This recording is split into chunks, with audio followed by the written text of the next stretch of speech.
Esta matí he anat a obrir la porta de l'arxiu i no he pogut de cap manera.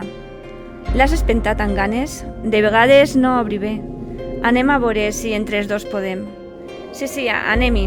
En aquesta escola res no funciona. Està feta un nyap. Sembla mentida que una escola oficial d'idiomes tinga tantes deficiències. Vinga, ajuda'm.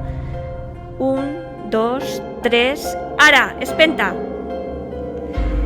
La nit anterior, Lluís, després de l'última classe, va anar a l'arxiu per tal de cercar l'expedient d'un alumne brillant que de cop i volta va desaparèixer per complet.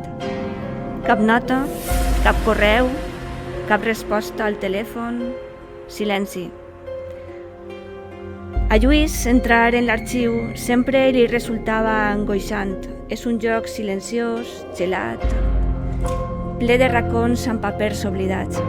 Eixa olor penetrant d'humitat li estrenyia l'estómac i li recordava el celler dels seus avis on passava tants de temps tancat quan el castigaven. Obrir el calaix de l'arxiu li va resultar un treball penós. L'espentava i el feia trontollar i no cedia.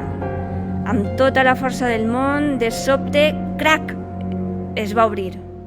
Va perdre l'equilibri i va caure de tos amb el calaix al damunt. Mig atabalat, amb el cor accelerat i el cap a punt d'esclatar, va veure com una ombra eixia del calaix.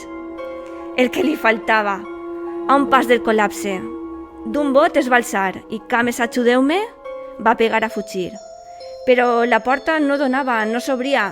Notava la presència al darrere, fins i tot l'escalfor d'un cos imperceptible. No sabia l'hora que era, si era de dia, si encara era de nit. Algú forcejava a la porta.